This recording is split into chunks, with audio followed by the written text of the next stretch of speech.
हाँ नमस्कार, D focus channel में आपका स्वागत है। मैं हूं हिमांशु। हर रोज़ आपको नए नए शख्सियत से हम रूबरू करा रहे हैं और ख़ासकर बोकारो ज़िले में बेरमो विधानसभा की लगातार हम चर्चाएं कर रहे हैं। आपको बता रहे हैं कि जैसे ही चुनाव आयोग ने एक इशारा मात्र दिया कि चुनाव झारखंड में होगा, तैसे तमाम राजनीतिक पार्टियां हरकत में आ गई। जहां भारतीय जनता पार्टी में एक अनार कई बीमार की कहानियां चल रही है, तो वहीं कांग्रेस पार्टी में भी उम्मीदवार को लेकर अभी संशय बना हुआ है। लेकिन हमारे साथ इस समय खास बात में एक शख्सियत है जो नाम और पहचान के मोहताज नहीं है। हमारे साथ बात करने के लिए पूर्व मंत्री लालचंद महतो जी हमारे साथ हैं। सर, आपका स्वागत है डी फोकस चैनल में। बहुत बहुत धन्यवाद। सर, सबसे पहले हम और हमारे दर्शक जो बोकारो ज़िले के हैं वो जानना चाहेंगे कि डुमरी के बाद बेरमो में आपका पदार्पण होने जा रहा है और बेरमो की गली कूचों में आजकल आपकी चर्चाएं शुरू हो गई हैं और आप घूमने भी लगे, तो क्या कारण है? डुमरी मैं 1977 में 1975 में जब इंदिरा गांधी जी देश में इमरजेंसी लगाई थी जी।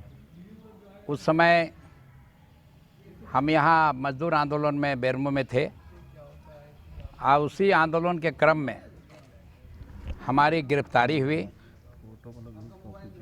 इमरजेंसी में हमारी गिरफ्तारी हुई और वह हजारीबाग जेल में 75 में गिरफ्तार होकर के 77 में जब इमरजेंसी समाप्त हुआ तो 77 में हम हजारीबाग जेल से निकले। हजारीबाग जेल से निकलने के पश्चात चूँकि हम मजदूर आंदोलन में गिरफ्तार होकर गए थे, भारतीय मजदूर संघ के हम फाउंडर रहे हैं। भारतीय मजदूर संघ के कोटे से उसमें भारतीय जनता पार्टी नहीं था, जनसंघ पार्टी था। जनसंघ के द्वारा भारतीय जनता पार्टी के कोटे से, भारतीय मजदूर संघ के कोटे से मुझे बेरमो से टिकट नहीं दे करके और डुमरी से मुझे लड़ाया गया और 1977 से लेकर आज तक बीते चुनाव तक मैं डुमरी से चुनाव लड़ता रहा। जबकि डुमरी मेरा कर्म भूमि नहीं रहा, डुमरी मेरा निवास नहीं है, डुमरी मेरा घर नहीं है, फिर भी वहाँ के लोगों का दिल जीत करके मैं इतने वर्षों तक डुमरी से जीतते रहे। 3 बार जीते, 3 बार वहाँ हारे और इस बार जब यहाँ मिड टर्न पोल हो रहा है बेरमो में, तो हमारे मन में एक इच्छा जरूर थी कि मैं बेरमो से एक बार चुनाव लड़ूं, क्योंकि बेरमो से मेरा लगाव रहा है, यहाँ के मजदूर आंदोलन से लगाव रहा है, यहाँ के विस्थापितों से लगाव रहा है, यहाँ के समस्याओं से लगाव रहा है।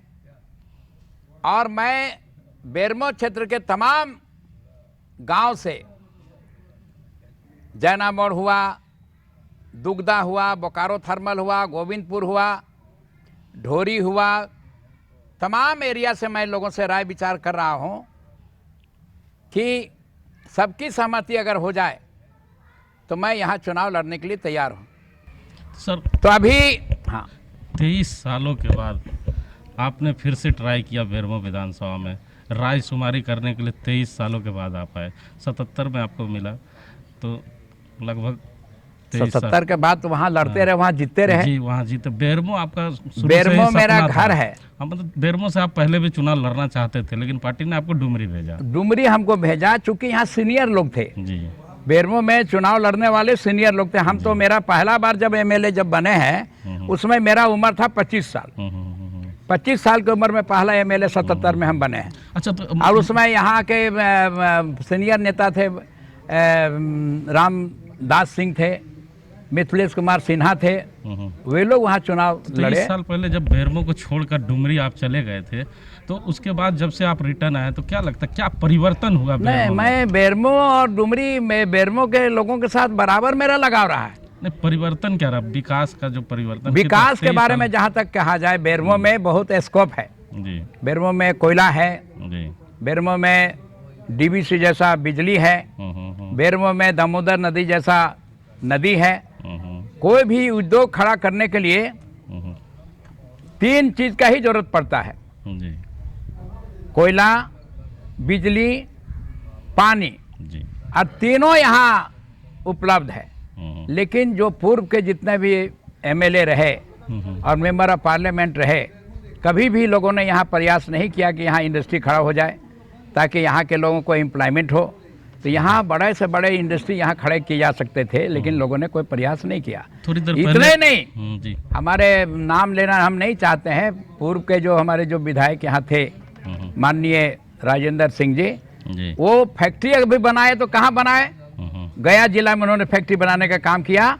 बेरमो के जनता के लिए, बेरमो के युवाओं के लिए यहाँ कोई फैक्ट्री बनाने का प्रयास नहीं किया, जबकि 50 साल यहाँ कांग्रेस का एमएलए रहा है, जी 20 साल यहाँ जो है भाजपा का एमएलए रहा है, किसी ने कोई प्रयास नहीं किया है। तो इसीलिए मैं अगर यहाँ चुनाव जीतता हूँ, जो मैंने यहाँ का बेरोजगारों का जो समस्या देखा है, बेरोजगारी का यहाँ कोई भी स्कोप यहाँ एम्प्लॉयमेंट का नहीं है, उसको ध्यान में देखते हुए मेरे कार्यकाल को आप ध्यान में रखिए ना। जब मैं बिजली मंत्री था, जी ये प्रपोजल आया यहाँ चंद्रपुरा में। चंद्रपुरा के प्रपोजल को ममता बनर्जी थी बंगाल की मिनिस्टर, वाजपेयी जी मुख्य प्रधानमंत्री थे। यहाँ चंद्रपुरा का जो मेजिया ले जाना चाह रहा था पावर प्लांट, हमने मंत्री होने के नाते मैंने इसको ऑब्जेक्ट किया और चंद्रपुरा में लगवाने का काम किया, बोकारो थर्मल में लगवाने का काम किया। मैं अपने समय में बेरमो पर भी मेरा बराबर ध्यान रहा है, क्योंकि मेरा यहाँ कर्म भूमि है। सर अभी थोड़ी देर पहले आप बोल रहे थे कब्जा पार्टियों से चुनाव नहीं लड़ूंगा, लेकिन जैसे ही आपने कुछ दिन पहले अखबार में जब चर्चाएं की तो तमाम राजनीतिक पार्टी के लोगों ने कहा था, जब मैं बेरमो आया था तो कह रहे थे लोग कि हिमांशु जी जरा नेताजी से पूछिएगा कि 3-3 टर्म डुमरी में विधायक रहे, मंत्री रहे, क्या कारण है कि डुमरी के लोगों ने उन्हें इतनी बुरी तरह से पराजित कर कर घर वापस भेजने का काम किया। चूँकि आदमी वहाँ मैं पैसे से हारा हूँ जी डुमरी में, राजनीति को, वोट को इतना लोगों ने गंदा कर दिया। जी पहला बार मैं चुनाव लड़ा डुमरी में, जी तो मुझे 7,000 रुपया में मैं चुनाव जीत के गया था 77 में, 77 में, किस पार्टी से गए थे? जनता पार्टी से। जी उसके बाद जो है दूसरा बार मैं जब चुनाव जीता, उस समय 35,000 रुपया मेरा वहाँ खर्चा हुआ था। जी सिर्फ मैं बूथ में खर्चा करता हूँ, जी मैंने वोटर को वोट पैसा देने का काम नहीं किया। जी तीसरा बार चुनाव लड़ा हूँ, जी तब मुझे जो है वहाँ 15 लाख रुपया खर्चा हुआ था जी तीसरे बार में, और मैं जीत के गया हूँ। जी और इस बार भी टोटल जो 50 लाख रुपया जो सरकार के द्वारा निर्धारित है चुनाव आयोग के द्वारा, मैं 50 लाख से आगे नहीं बढ़ा हूँ, नीचे ही हूँ। और मैं व्यवस्था में पैसा दिया हूँ, बूथों में पैसा दिया हूँ, कार्यकर्ताओं को दिया हूँ, वोटर को नहीं दिया हूँ। अभी दूसरी पार्टियां जो यहाँ थी, चाहे वो जेएमएम हो, चाहे आजसू हो, चाहे भारतीय जनता पार्टी हो, तीनों उम्मीदवार ने 4 करोड़ से लेकर के 6 करोड़ तक खर्चा किया है। और मैं पैसे से चुनाव हारा हूँ, पैसे से लोगों को खरीदने का काम किया है। तो पैसा आपके पास नहीं था कि आप देना नहीं चाह रहे थे? नहीं, पैसा मेरे पास नहीं था जी। मैं 5 साल मंत्री रहा जी। हम पर किसी तरह का करप्शन का आरोप किसी ने नहीं लगाया, न मैं कहीं करप्शन का किसी तरह का गतिविधि में मैं भाग लिया हूँ। तो सर सारी बातें आपके सवाल में ही आपका जवाब छिपा हुआ है। जब आपके पास पैसा नहीं है तो आप जानते हैं कि बेरमो विधानसभा में पहले से पैसे वाले लोग हैं, फिर 6 करोड़ का खेला होगा, फिर आप चुनाव में पीछे रह जाएंगे। भी लोगों को कह रहा हूँ, आम जनता को कह रहा हूँ, नहीं कह रहा हूँ ना जी, कह रहा हूँ कि मेरे पास पैसे नहीं है, हम व्यवस्था के लायक पैसा दे सकते हैं, लेकिन जो खरीद बिक्री होगा, खरीद बिक्री के लिए लालचंद महतो यहाँ चुनाव नहीं लड़ रहा है। चुनाव जीते या हारे, मैं जनता के बल पे, जनता के सहयोग से यहाँ चुनाव में लड़ रहा हूँ। मैं पैसे का कहीं खेल नहीं करूँगा, मेरे पास पैसे नहीं है कि मैं खेल करूँ, और पैसा रहने पर भी मैं खेल नहीं करूँगा। अच्छा, कहा जा रहा है कि भारतीय जनता पार्टी में रविंदर पांडे जी भी उम्मीदवार बन के आ सकते हैं, तो इतने टर्म एमपी रहे हैं, बड़े व्यवसायी रहे हैं, तो पैसा का जबरदस्त खेल फिर होगा, तो उस समय राजेंद्र महतो लालचंद महतो कहाँ रहेंगे? मैं समझता हूँ जी, बेरमो की जनता पर इतना मेरा भरोसा है, विश्वास है जो गांव के लोग हैं, जी। जो गांव के लोग हैं, गांव के ही आदमी को चुनने का लोग काम करेंगे। जो मजदूर वर्ग के लोग हैं, मजदूर के ही प्रतिनिधि को चुनने का काम करेंगे। जो विस्थापित हैं, मैं स्वयं विस्थापित हूँ, मेरा भी ज़मीन कम से कम कारों में 40 एकड़ ज़मीन जा रहा है, मेरे परिवार का, मेरे सारे भाइयों को मिला करके। तो मैं स्वयं विस्थापित हूँ। मैं उम्मीद करता हूँ यहाँ के जो मजदूर हैं, यहाँ के जो किसान हैं, यहाँ के जो विस्थापित हैं, यहाँ के जो ग्रामीण हैं, वो चाहते हैं कि यहाँ के लोकल आदमी जीत के जाए, ताकि यहाँ का विकास हो, यहाँ के बेरोजगारों को रोजगार मिले, यहाँ के जो विस्थापित हैं उनको उचित मुआवजा मिले। अब विस्थापित के बदले सीसीएल जो नौकरी नहीं दे रही है, सोशल नौकरी दे।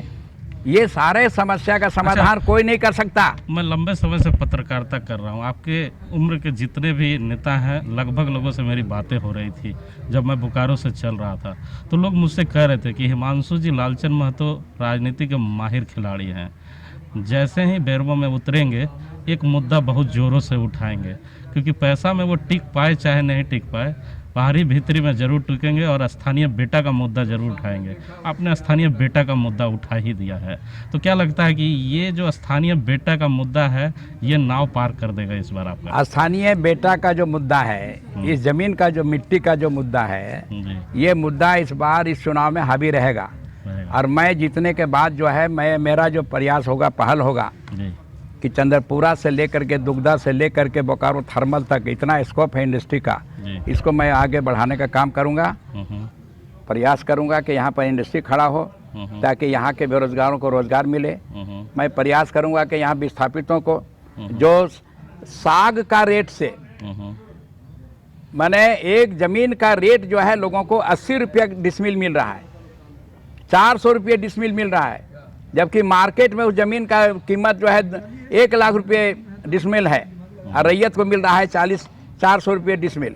तो मैं इस मुद्दे को लेकर के लोगों को उचित मुआवजा दिलवाऊंगा और जो यहाँ के विस्थापित हो रहे हैं उनको बसवाने का काम करूंगा, लोगों को रोजगार मिले इसके लिए काम करूंगा। सुना है कि एक और प्रयास आप अंदर अंदर खाने में कर रहे हैं, लोग कह रहे हैं कि बिहार से आपका अच्छा कनेक्शन है, नीतीश जी से लगातार आपकी मुलाकात हो रही है और बिहार के तर्ज पे दुहाई दे रहे हैं झारखंड में आप, और इस उपचुनाव में ये सीट जदयू के खाते में चला जाए, इसका भी प्रयास आप कर रहे हैं। देखिए, मैं नीतीश जी को मैं एक बात कहा हूँ जी, अगर आप यहाँ चुनाव में समय देंगे जी तब तो मैं जदयू से चुनाव लड़ूंगा जी, और नहीं तो मैं निर्दलीय चुनाव लड़ूंगा। नहीं बुझे, ताकि सभी पार्टी के जो लोग हैं, सभी पार्टियों का समर्थन हमको मिले। कोई पार्टी भेदभाव में हम नहीं जमीन में उतरना चाहते हैं। सारे जो जेएमएम के लोग हैं, जो आजसू के लोग हैं, जो अन्य दलों के लोग हैं, वे सारे दलों का समर्थन, अगर हम निर्दलीय चुनाव यहाँ लड़ते हैं तो सारे दलों का समर्थन हमको मिलेगा। अगर जनता दल यू का जो राष्ट्रीय नेता माननीय नीतीश कुमार हैं, वो अगर समय देने के लिए तैयार हो जाएं, तब मैं जदयू से चुनाव लड़ूंगा, अन्यथा जदयू से चुनाव नहीं लड़ूंगा। एक प्रश्न सर, महत्वपूर्ण प्रश्न आपसे जानना चाहूँगा, तमाम बेरमो की जनता भी जानना चाहती है, ये जो कार्यकाल रहा 50-60 सालों का, जिसमें भारतीय जनता पार्टी और कांग्रेस के लोगों ने बेरमो पर राज किया, आप सबसे बड़ा दोषी किसे मानते हैं बेरमो का विकास नहीं होने का? क्योंकि अभी चंद दिन पहले हमारे रिपोर्टर गली गली घूम रहे हैं, अभी सड़क नहीं है, बिजली नहीं है, अभी तक इतना पीछे रहने का कारण क्या है? सड़क और बिजली का तो अलग समस्या है जी। बिजली तो मैं समझता हूँ है जी, सड़क नहीं है जी। सड़क के लिए यहाँ के जो विधायक जो रहे हैं, मेन भूमिका उनकी रहती है।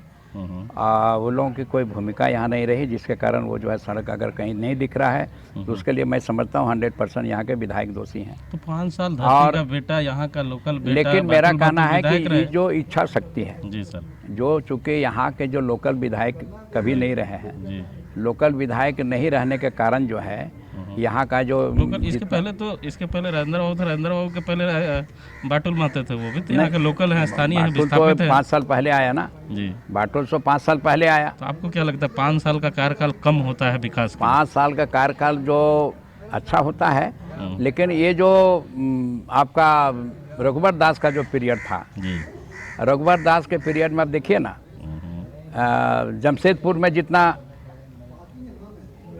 औद्योगिकरण हुआ है, रांची में जितना औद्योगिकरण हुआ है, पलामू में जितना औद्योगिकरण हुआ है, गिरिडीह में जितना, गिरिडीह जो है ना गिरिडीह झारखंड का लोहे का हब है। हब मैंने समझते हैं ना, मैंने वहाँ इतने इंडस्ट्री स्टील के बने हुए हैं कि आप जाइए तो आपको भुला जाइएगा कि बाप रे गिरिडीह में इतना हो सकता है। तो गिरिडीह में जब कोयला है नहीं है, आयरन वगैरह जो आता है वो आता है आपका कोडीबिरू से, उड़ीसा से आता है, लेकिन वहाँ कैसे बन रहा है? तो वहाँ के लोगों ने, ये विधायक ने, वहाँ का मेंबर ऑफ पार्लियामेंट ने प्रयास किया वहाँ का, तबे ना वहाँ बन रहा है। अगर यहाँ प्रयास अगर होता तो यहाँ इंडस्ट्री खड़ा नहीं होता। जमीन हम लोग देने के लिए तैयार हैं, गांव के लोग जमीन देने के लिए तैयार हैं। यहाँ कमी किस बात की है? कमी इच्छा शक्ति की है। यहाँ जो भी विधायक कांग्रेस का रहा, कभी यहाँ प्रयास नहीं किया कि यहाँ पर इंडस्ट्री खड़ा हो। बीजेपी का जो विधायक रहा, कभी नहीं प्रयास किया कि यहाँ इंडस्ट्री खड़ा हो। तो इसीलिए अगर मैं यहाँ से चुनाव जीत के जाता हूँ तो मैं समझता हूँ बेरमो का नए युग का एक नया अध्याय शुरू होगा। मैं पुराना हूँ लेकिन नया अध्याय मैं यहाँ डालने का काम करूँगा, काम करने का कोशिश करूँगा।